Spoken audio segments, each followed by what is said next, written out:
everything's built in a factory except for buildings because buildings are big. So they keep them in a field, they're built in a field. So I said, wow.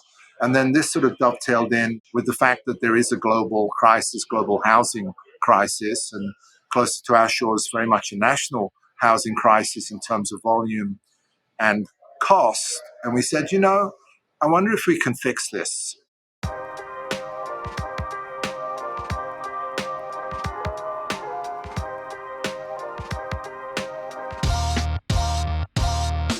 Welcome to the Construction Disruption Podcast, where we uncover the future of building and remodeling. I'm Todd Miller of Isaiah Industries, manufacturer of specialty metal roofing and other building materials. Today, my co-host is Ryan Bell. Ryan, how you doing today? Hey, Todd, I'm doing great. How are you? Well, my day started off a little rough, to be honest. Uh-oh. Yes, I had these guys kidnap me this morning early. They abducted me. They were mimes, like the French clowns. I had these mimes abduct me. And they took me away. They tied me up. They tortured me. I'll tell you, Ryan, the things they did to me were just unspeakable.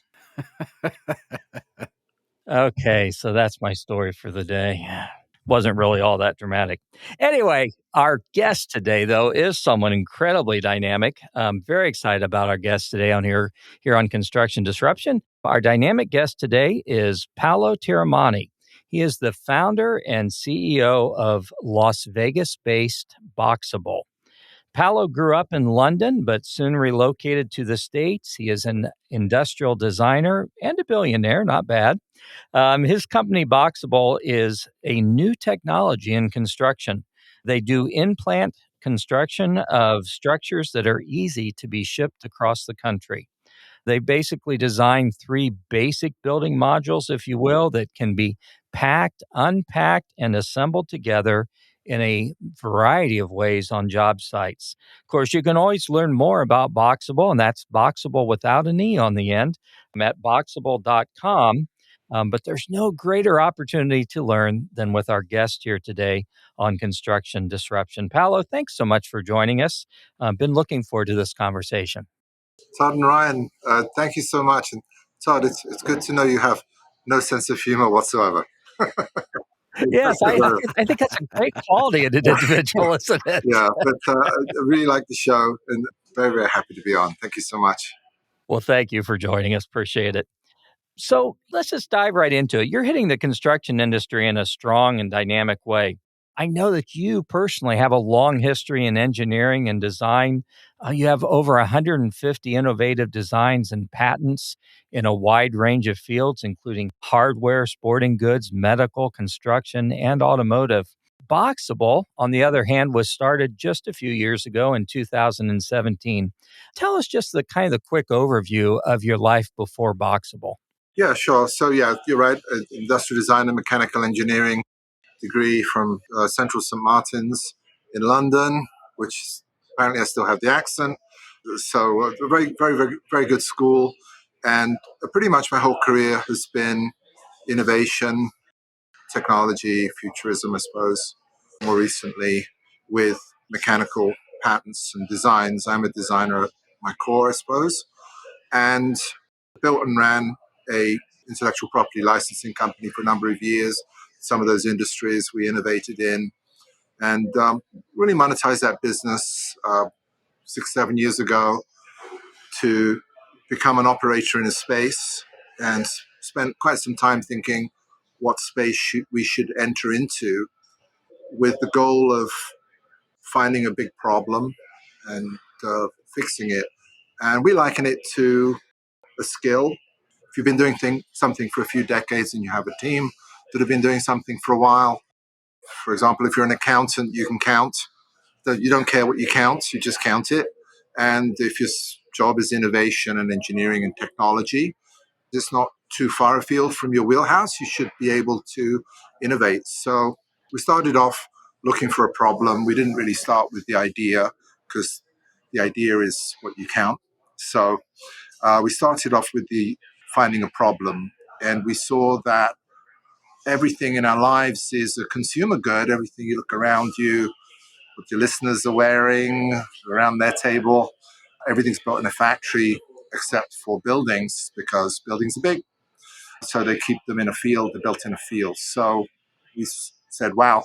And then this sort of dovetailed in the last few years, especially with the fact that there is a global crisis, global housing crisis, and closer to our shores, very much a national housing crisis in terms of volume and cost.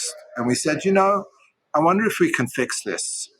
This is a pre-industrial consumer category that isn't. This is the biggest and greatest possibly consumer category on earth that isn't, that has no global brand, no national brand, fragmented industry, absolutely ripe for the remaking. So that was the core genesis for developing Boxabl.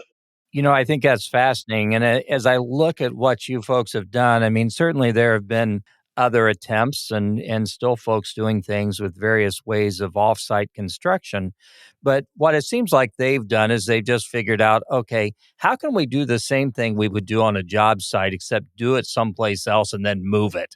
But instead, you have taken this whole approach of, hey, how can we look at the building, the shell, as something entirely different? And I think that's very cool. I'm kind of curious. You touched on this, Paolo, about the shortage of affordable housing. How do you see Boxable potentially impacting that shortage of affordable housing? Yeah, yeah. So that's sort of fast forwarding, right to the end. If we're successful with everything we do, and we were just talking about it this morning, that we started the company to fix a problem and do some good. So part of the brief, part of the product brief, is not to just find a solution. It has to be a solution with absolutely humongous, massive scale. This is really the flip side of the problem, apart from the fact you can't ship big things. The flip side of that is how do you make them in absolute, mass quantities, as I forget the name of the character. But so, so what we've done is we sort of deconstructed building construction. Yeah, I think we focused more on residential building construction and said rather than building buildings with finished architectural styles, let's take one step back and build room modules that can stack, connect, cantilever in any number of configurations to build most things most of the time. Let's reduce it to a bite-sized chunk, a sort of an architecturally neutral room. Unless you're an Eskimo, you are, and living in an igloo, which is round. I probably get angry letters from Eskimos now. But it doesn't matter where you are in the world. It can be low income, high income, mansion, affordable housing. You're living from room to room in a six-sided box. That's reality, 99.99% of the time. And so we looked at that and said, we need to rationalize that. So we came up with the Boxable building system, which are these building shells. And the building shells in feet, rough numbers, very, very rough numbers, 20 by 20, 20 by 30, and 20 by 40. And if you can plug into your minds the Lego bricks, the little square one, the rectangular one, and the one in between that nobody uses, that one. So those are the three building shells. And connecting them together, you can build most things. Within the construction of those building shells, we have the fewest number of components, the fewest number of unique components, the fewest number of asymmetrical components, and we're pretty brutal in terms of efficiency and first principles and bringing things down to sort of their genetic level, finding the DNA, material science, cost, logistics, volume. We even care how far a material is transported in the factory from point A to point B. So all of these things combine to make a universal shells that can combine to make most things, unique structures, and satisfy the customer. At the end of the day, the customer is paying. That is our overlord. So the customer needs to get what the customer wants.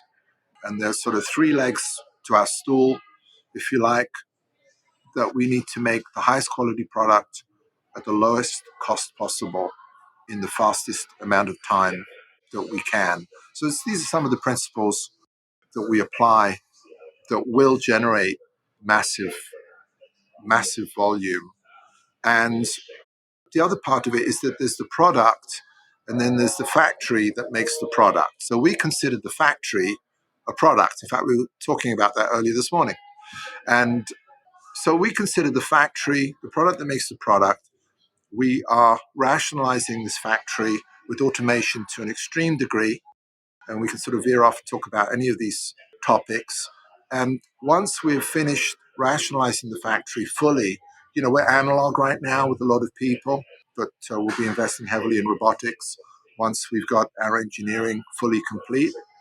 And then we can sort of print off those factories. We can multiply those factories, and there's no additional work because there is no customization. The customization is there is none. There are other factories. The factories can be larger or smaller. They make the 3 building shells. The building shells, as a subset, are configured into bedrooms, bathrooms, and such. And those modules are configured into single family homes, apartments, different architectural styles. Customer gets what they want. We crank up the volume from sort of the genetic level of rationalization to great leverage with suppliers as the volume increases. And I think in a few years, folks are shocked at our prices now. I think people are going to be stunned when they see the speed and the price. The price, I think, is going to be unbelievable to people. And that's the problem. The problem is everything is custom right now, variable quality, sort of long lead times. It's really a mess. So we'll be bringing, hopefully, if we don't screw things up, we'll be bringing building construction into a modern post-industrial world. And when you think about what you absolutely expect as normal for the rest of the products you buy, you order a shirt, it comes the next day on Amazon Prime. Well, I'm not saying anybody needs a home the next day, but they will be on Amazon Prime. You will be able to order them the next day. And it's not going to be magic, it's just going to be post industrial production. So, am I understanding this correctly that your vision for this kind of is where, and I guess I can see it going both ways, but where people would order multiple of these boxes and then they attach to each other to make a unique space instead of just a single room living Yeah. space? So Did I understand that Yeah, correctly? yeah, absolutely. So it's sort of all of the above. If you think about that Lego analogy, it's really the simplest way because everybody's played with Lego to understand, what you Yep. can build. So of those 3 building shells from an engineering, with my engineering hat on, thinking about an engineering team, those 3 building shells can accommodate most things. The largest shell is a 40-foot clear span with a 9.5-foot ceiling, 20-foot wide, cut doors and windows where you want without headers. I mean, what can't you build with that? And if you stay with our grid, rather like the bumps on the Lego blocks, and you stick with our window locations, if you buy sort of a bare shell, your windows and doors are going to line up. They're not going to bump into each other. It generally creates good architecture. So that's at sort of the bottom level, sort of 101. We started the business. The business was too big to start with the whole system. So we configured the smallest building shell into an ADU, an accessory dwelling unit for your listeners, very popular in California, which is a studio home. So we took the smallest building shell and said, let's configure that. Let's see if folks like it. We went to a show, see if that can give us the sort of those sort of the pointy end, the thin end of the wedge, and see if we can get traction. And then, here we are with 120,000 pre-orders, billions in orders. So you can see that the scale is very much on our minds. Wow. So I think it's interesting where you say, the factory is in essence the product. I mean, that's what you had to design was the factory to build what you need to do and to be able to turn it out. As you approach the actual development and design of the Boxabl units themselves, this may seem like a very strange question, but I am curious, did you have more challenge with designing the interior or the exterior of the units? Yes. Good And answer. so, yeah. So I'll give you some metrics on how we approach things. First of all, we sort of look at design I'm going to use a word I don't like, which is holistic. So we looked at the whole thing holistically, right? So we call it a problem pie, whatever your favorite pie is. And you just take slices of the pie, and the product is just one slice. And there are sub slices within that of the interior configurations of bathrooms and kitchens. And then the rest of it is transport, shipping, logistics. It has to feed all of those things. But as it relates to that product slice, whether it's the shell or the interior, for sure the shell takes priority because the interior is merely a configuration, but I can certainly talk about that as well. The numbers on the shells are very, very interesting and very, very simple. And one of the things we say around here is it's very complicated to make things simple. It really is. It takes a tremendous amount of time to make things simple, but then it pays off forever. So, what are some of those numbers around the world? So, it comes down to the highway. The first thing we had to fix was the size problem. So, we're 8.5 foot wide worldwide. That's what you can ship without flag cars and permits, which the rest of sort of the factory built housing is saddled with. They build a product that's illegally wide to ships, but it's got to be 8.5 wide. It's not wide enough for a room. And then from the tarmac to the top, 13.5 feet nationally, 14 feet overseas. These are some of our metrics. And then on the length, go up to 53 feet.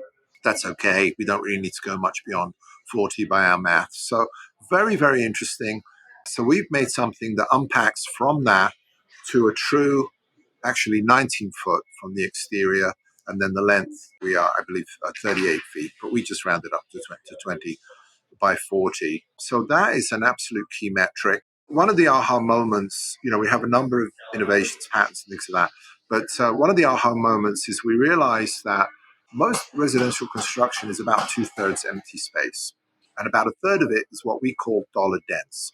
Dollar dense in labor for fit out and dollar dense in equipment and partitions, which was the second part of your question. And we realized that we didn't need, so Boxabl folds down like a box, which is easier said than done. But we don't fold down the whole way. We leave a core of about 7 feet. And interestingly, that 7 foot is a very interesting number because we can fit kitchens, bathrooms, stairs, but it's not a 7 foot wide kitchen, for example. It can be a huge kitchen. It can be a 20 foot wide kitchen, but just like a normal house, all the plumbing is all against one wall and we can move things out. So pretty amazing. We can unfold a home module with a stair, with a low riser and a deep tread that's wider than code, with a fireplace installed, and we can unpack that, and it's finished. It's like a magic trick. So the exterior was the challenge. We're getting to a point where we're pretty rationalized the I beams and the hinges, the gaskets to make it seal up. I mean, these are steel, concrete, and insulation. These are forever homes. We have a forever mentality when we're designing this stuff. So the shell is number one. And we're sort of raising all the boats at the same time in terms of, the factory, the technology, the automation. And we're still developing those building shells. I don't think we are consumer grade just yet. We've been fortunate enough to get some pretty nice friend and family orders, pretty large numbers. And when we get to consumer grade, the product should be, that building shell should be like anything else you buy, which is perfect. Pack, unpack dozens of times.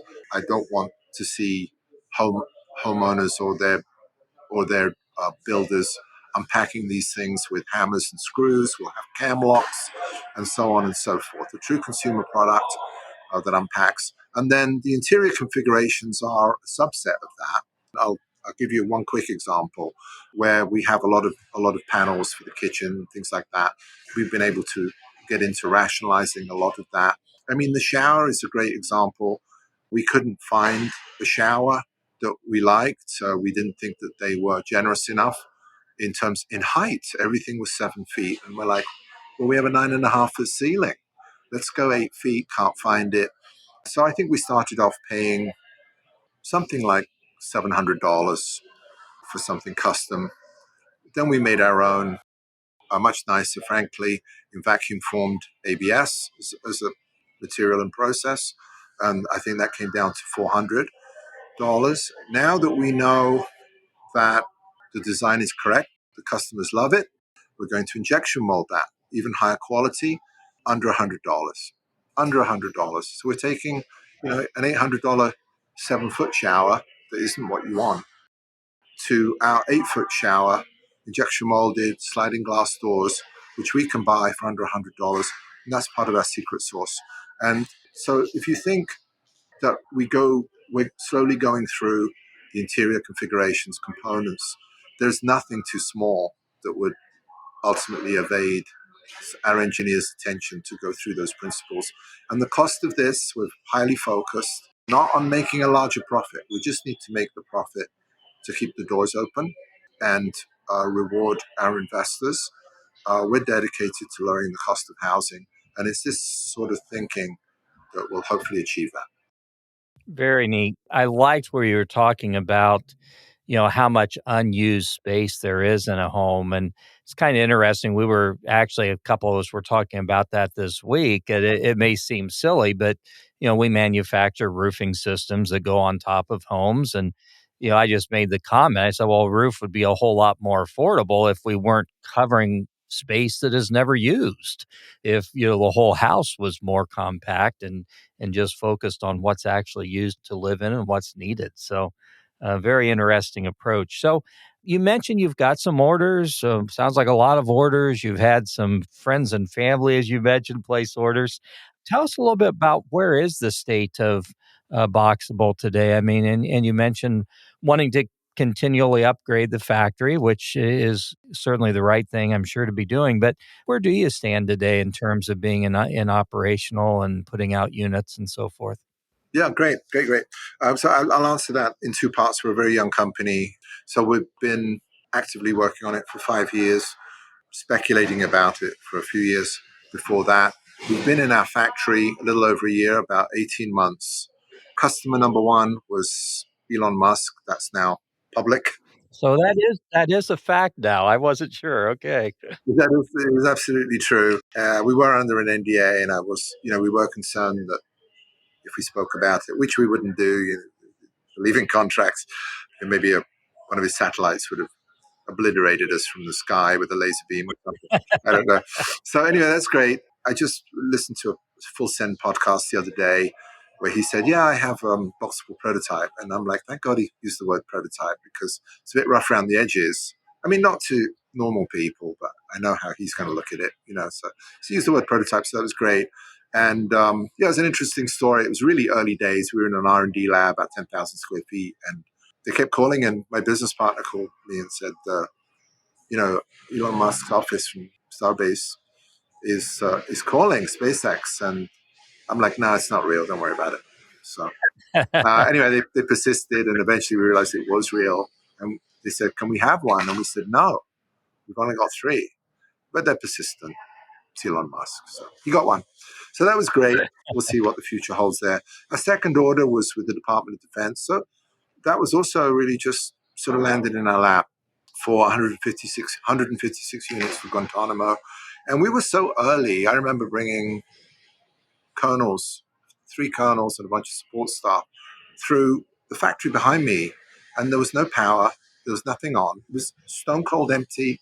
And I was standing there telling them, we're going to do this and we're going to do that. And they're all nodding their heads. I said, we're a startup, right? And I'm pointing to an empty factory.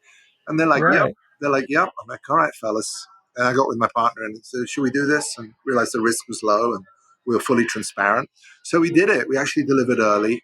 So we were, for that 156, it was complete madness. You guys are talking around, practical people. And you can imagine something of this scale with hundreds of people, starting from 0 to 1, onboarding the people while the production line is supposed to be starting with an impossible deadline.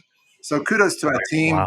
I'm not going to tell you it was without Absolutely. some pain and hurdles. The military was fantastic to work with. They actually came down to help us. We hired Porsche Consulting, Porsche Cars. They have 700 consulting engineers.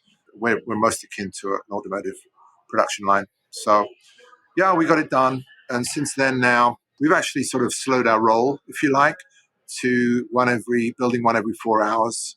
We only run one shift because we're catching up to fix those structural items and improve quality.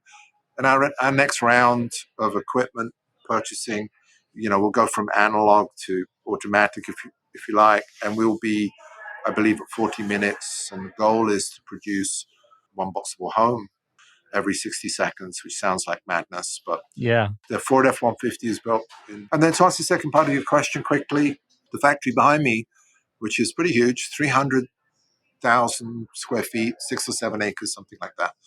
We consider the scale of the endeavor is so large that we consider this still a prototype stage. We can build maybe 6 or 7 thousand units out of this facility. We have 120,000 order backlog on just the 20 by 20 casita building shell that we know will be less than 1% of our total business. I mean, the numbers are just completely.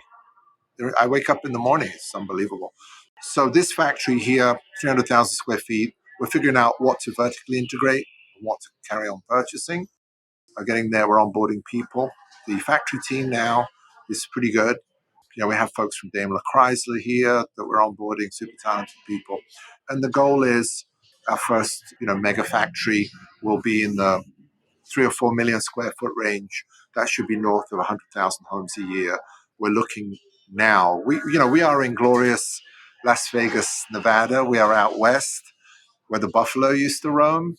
I haven't seen any lately, and we'll see what happens there. Maybe I will see one, but we have a lot of desert, and there are some pretty good builders out here. So we'll be standing up 4 million square feet, and we're just sort of starting that now. That has to go hand in hand with raising cash, which we're very good at.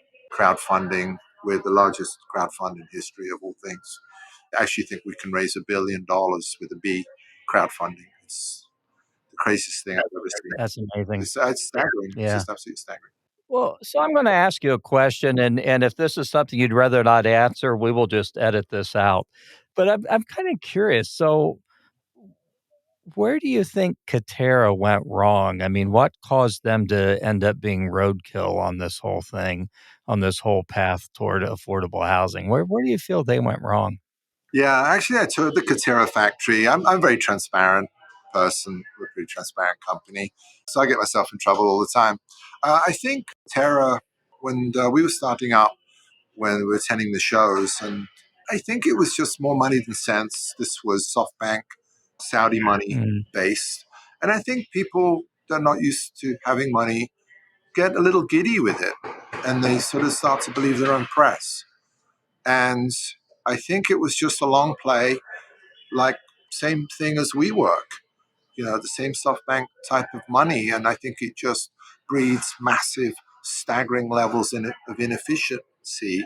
It can work. They've had some successes. As it relates to Katerra and the building industry, I mean, they just did so much wrong. First of all, they mhm, had zero technology. We'd go to the show, we'd go visit them, and they'd be proudly showing a stick framed wall. mhm. So what? A stick frame wall. Been doing that literally for 1,000 years. Now we have a nail gun instead Right. of a hammer. And I'm like, I don't understand your metrics. I don't understand your business model. None of it made sense to me. And I think, unfortunately, the vision was, I mean, it would have been great if it worked for all of us, but there was no business model there.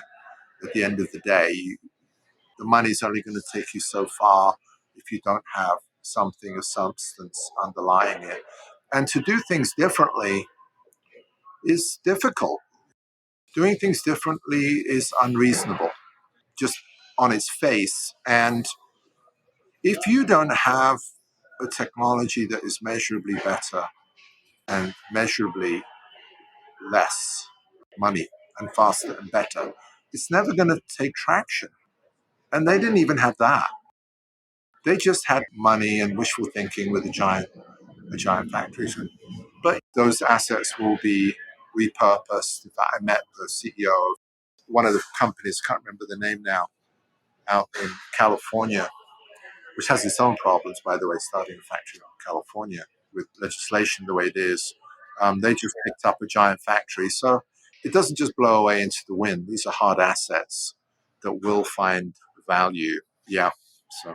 Well, thank you for addressing that. I was just curious. I know as I watched Katera, it was you're right. It just seemed like more money than sense. And I kept saying, okay, now suddenly they're doing remodeling of apartment buildings, Yeah. and it just seemed so off mission for them. And yeah, it just seemed pretty wild. So very interesting. So tell us a little bit about what the process, back to looking at your company, tell us a little bit about that process of unpackaging and assembling a Boxabl unit.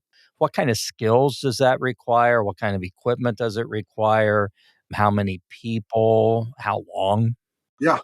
Very happy to answer that. And again, it's still a work in process. Right. Just taking one step back in terms of our materials and processes, because we're in a factory with big giant equipment, we don't need little nails and sticks of wood. So we use SIPS panels, structurally insulated panels for our design. They're fully chased, which for your audience means on a grid, they have holes running through the walls horizontally and vertically. If you had X-ray eyes, it'd be like a grid Hmm. so that you can run wires any way you want before or after production, after it leaves the factory. But, we press those panels together, no thermal bridging, with the 250,000 pounds worth of pressure. So the reason I mention that is they're insanely strong. They're insanely strong. And this relates to the packing, unpacking. So you guys know this, but for your audience, a laminate is an old tech, but it's the gift that keeps on giving. If I take a layer and put glue on it, put another layer on it, put glue on it, put another layer on it, which is essentially what we have. Now, if I try to bend that, all that glue area is trying to slide past itself, but it can't because it's all this glue area. So you can have a panel that is massively strong in bending, and that's what makes Boxabl one of the several things that makes Boxabl so amazing. So we have these massively stiff panels, which is great. So when you go to pack and unpack, it's not a big wobbly thing, which it would be if we stick built. Currently, we use a crane or a telehandler to pack and unpack. We just pick it up and move it around. That's not okay. So this is one of the things that we'll be addressing. So the end goal for that, for our engineering team, is what is the lowest common denominator? I don't mean D.R. Horton who's an investor, by the way, the largest building company in America, great guys. I don't mean D.R. Horton putting out a large community with cranes and such. I'm like, fellas, what's the lowest common denominator? The lowest common denominator is a crazy man on top of a hill that wants to be fully off grid in a 40-foot Boxabl, which is the biggest and hardest one to unpack, that doesn't even have a car. I'm going somewhere with this. Please bear with me.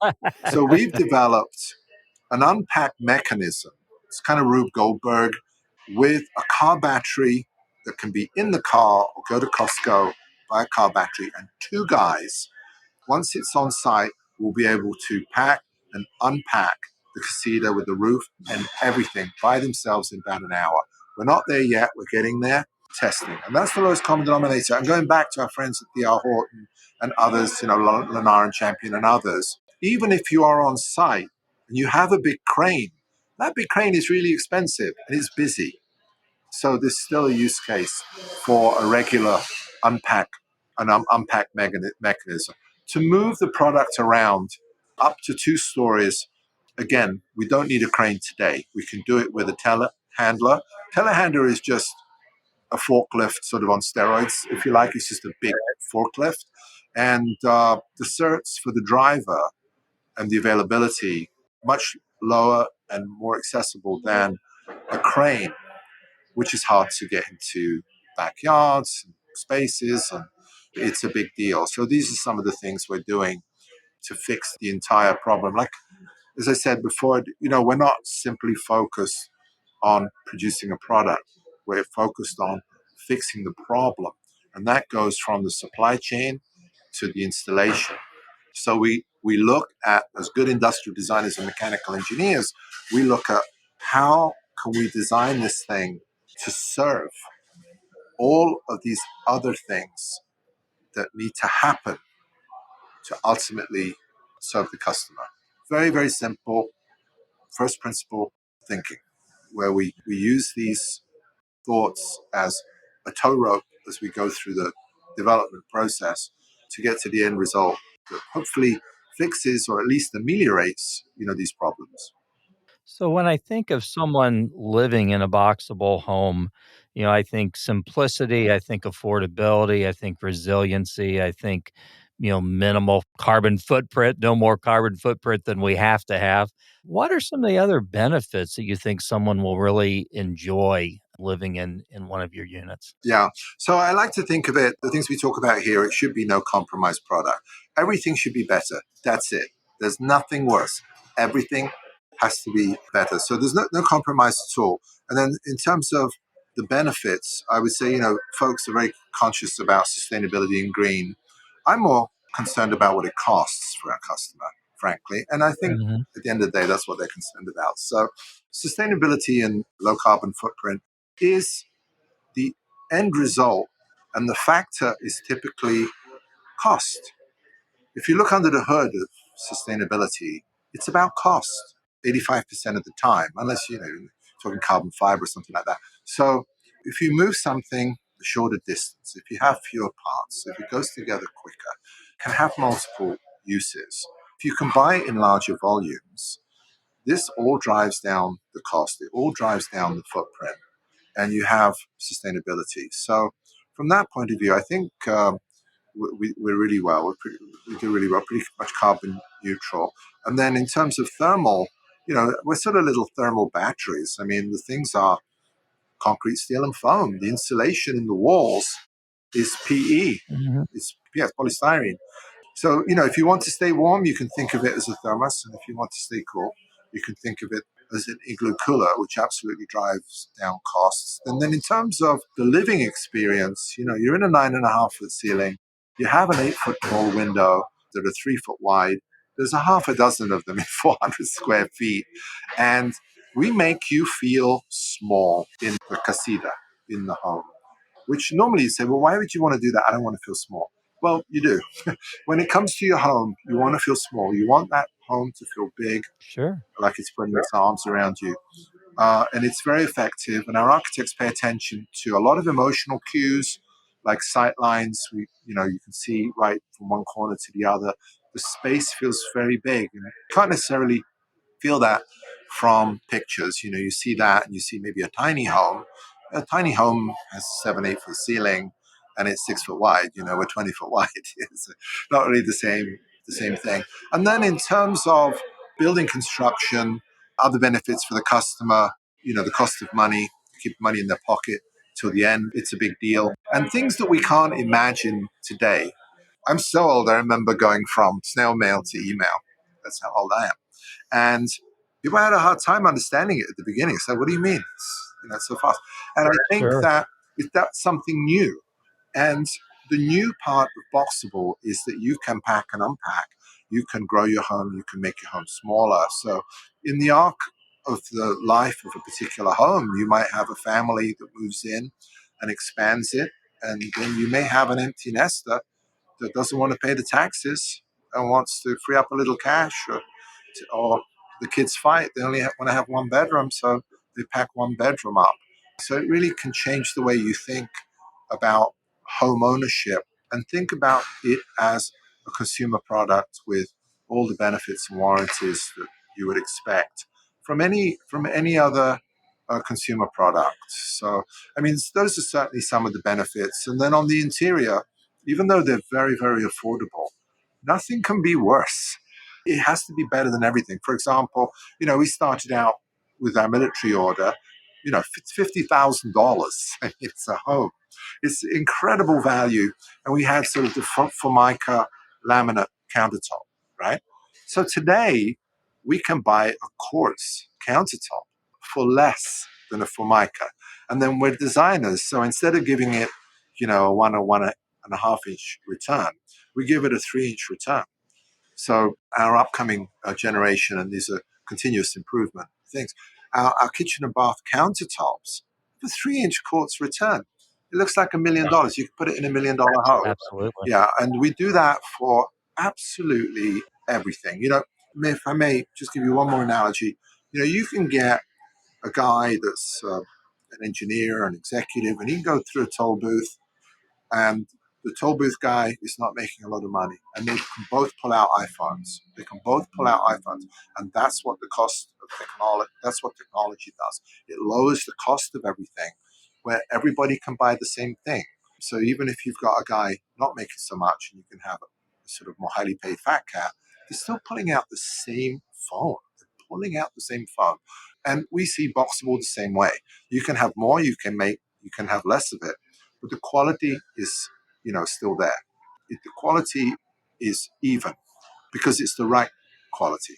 How permanent is it after it's set in place and opened up? Is it something that you're able to collapse back down and move easily and down the road or in the Yeah, future? yeah, that's a great question. So when we unpack, and it sort of relates to codes, things like that, right? So we're sort of built to modular standard, actually higher than modular standard, that we'll be looking to have a Boxabl code at the federal level.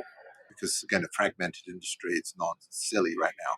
So we want to ultimately, we're just getting together with lobbyists and such to get our own, to lobby for a federal code for Boxabl that is modular. But currently we're modular, which is higher than RV and trailers. But you can actually register it as an RV or a trailer, even though it's modular standard, because it's portable, which is great. So that's one thing. And then to answer your question more specifically about solidity, these got very high wind ratings. These are very, very solid homes. They can bolt to any traditional foundation, but then or they can just bolt down to 4 or 6 piers in the ground. It would be fine for years and years. And then, yes, packing and unpacking dozens of times, 100 times, is definitely part of the development brief. We have a prototype out here outside of our factory. We give tours, by the way. Everybody's welcome to come. So the Disney ride type tour. And we still have the prototype outside. And if there's a home for abused homes, that poor casita needs to retire. It's been unpacked. It's been all over the country. It's been on the Washington Mall, Canada, San Diego. It's been packed and unpacked dozens of times. And that's just a prototype. So, yeah, reaches back to the whole sustainability argument as well that we were talking about earlier. Very interesting. Well, one of the things as I look at our audience members, we think a lot of our audience members are younger folks in construction and design.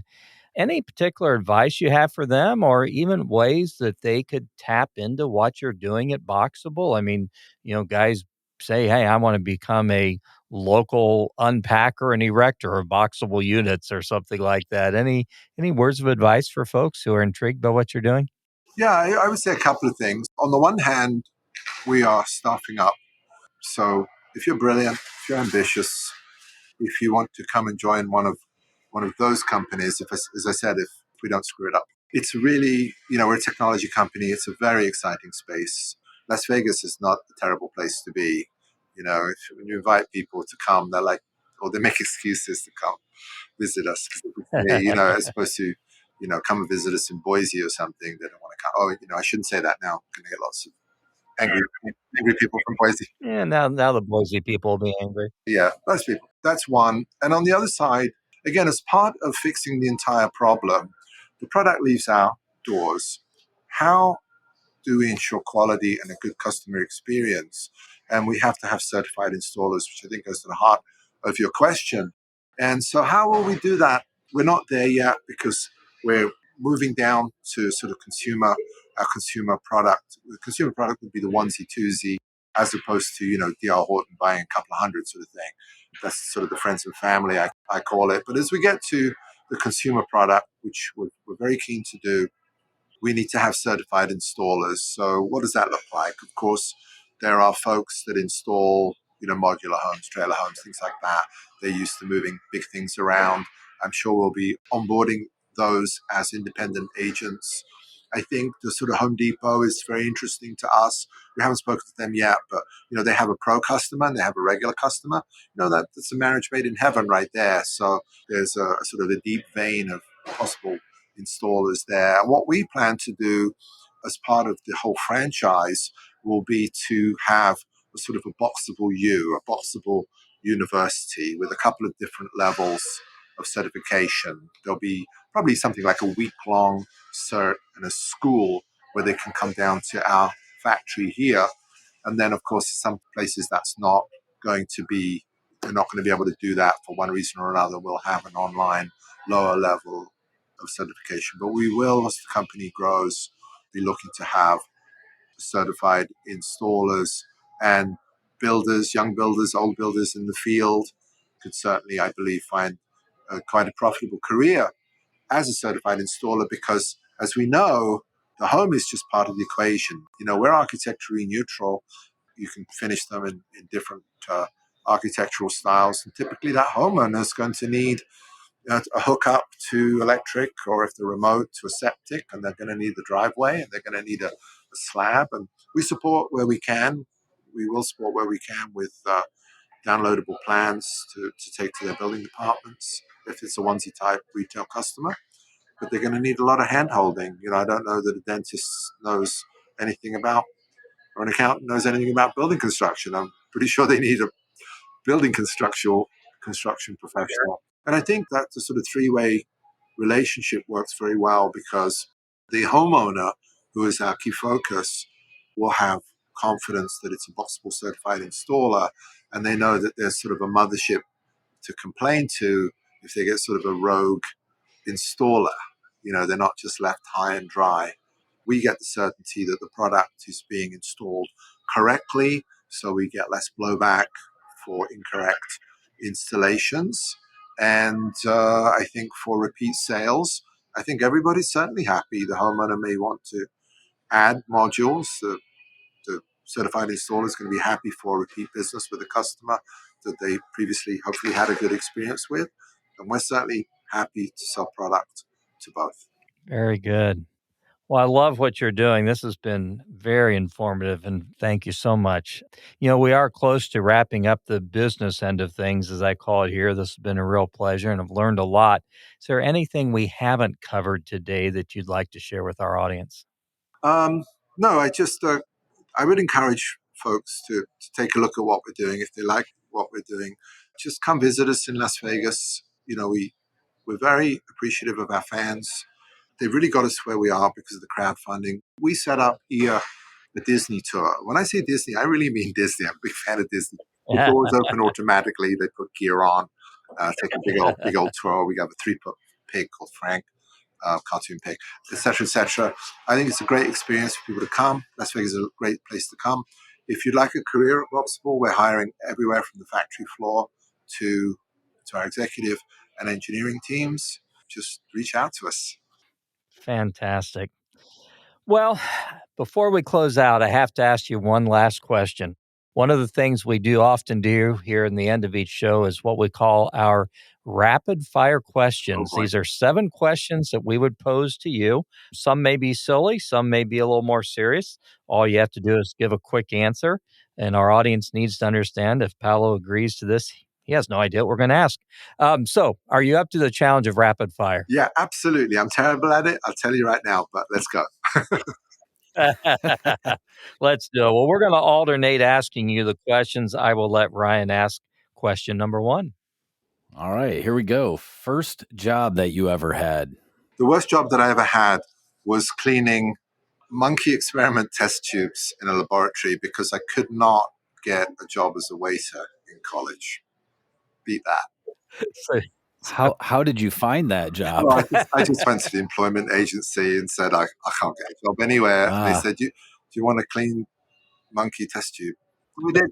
Somebody's got to do it, I guess. With a very nice lady. You know, you go through life and you pick up saying, and, you know, my name is Paolo, but she couldn't say my name Paolo. She called me Paul, which is fine. And she said, she would repeat to me, I'd go around with her to get the test tubes, and she would say, Paul, it's a good life if you don't weaken. And you know what? She was right. good stuff. Good stuff. Question number 2. What's your favorite meal? Oh God, I'm Italian. I can say it like that because I really am Italian. So I'm Italian, so I think it's got to be probably pasta or pizza. And I'm also a big fan of McDonald's. You'll notice there's nothing healthy in any of that. Yeah. Have you ever had rabbit with your pasta? Actually, coniglio, as they say in Italian. Well done. So we could go down that rabbit hole, But Cornelia, yes, actually, I've had rabbit pasta. It's delicious. Awesome. Third question: what would you like most to be remembered for? Oh, that's great. So growing up, my mother only told me two things. She said, "I love you, and you're the best." And that's, I actually think, as a parent, that's all you need to. You don't need to tell kids anything else; they'll figure it out.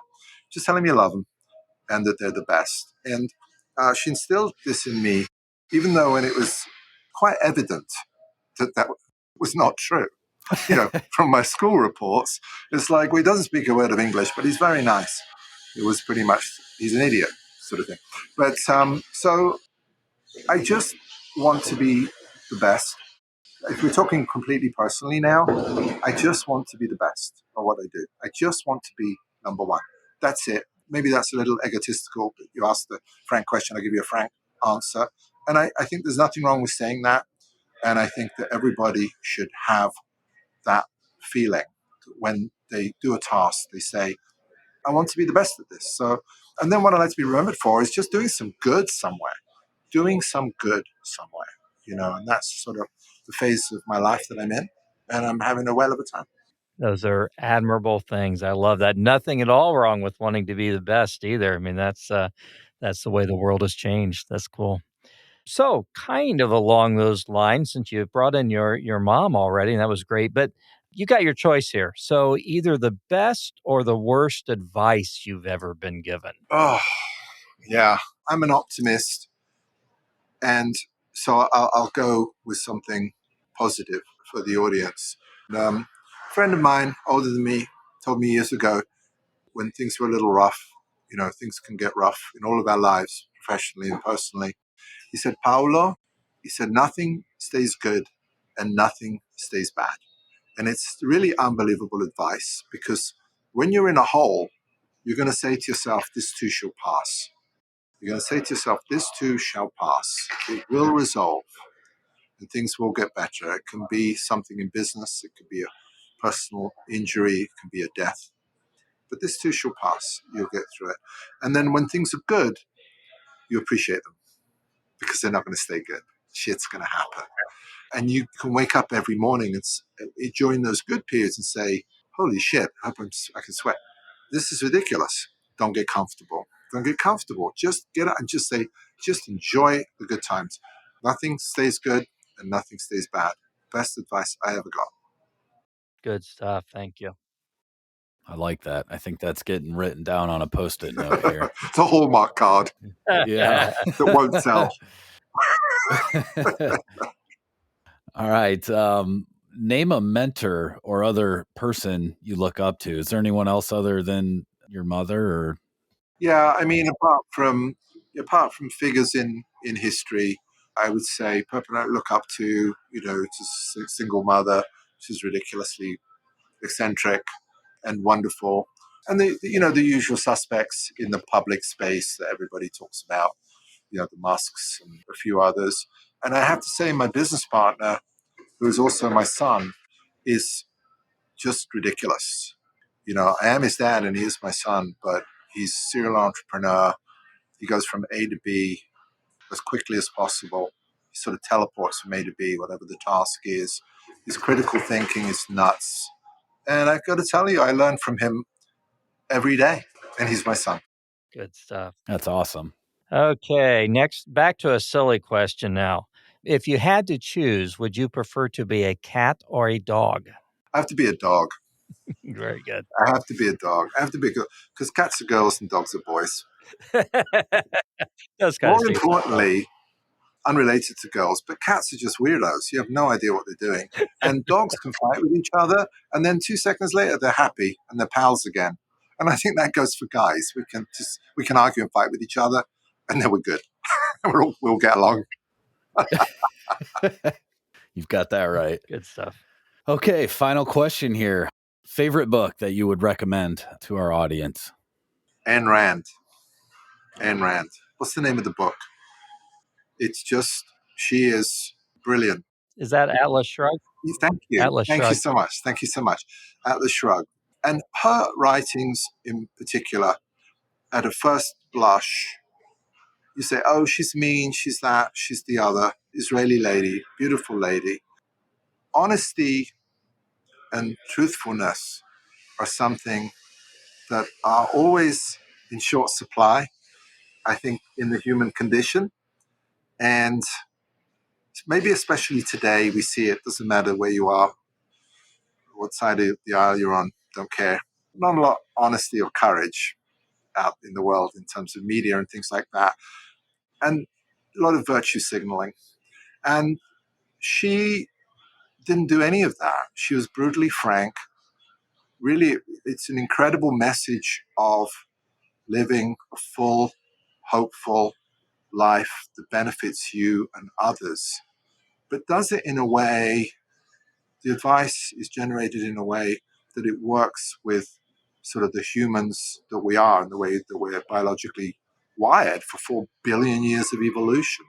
So I really recommend her books. And you'll read the first 2 pages and you'll say, hey, this is a horrible human being. But if you can get to the end of the book, you should say to yourself, wow, what a woman. Yeah. What a woman. Very good. Well, this has been great. I've really enjoyed this.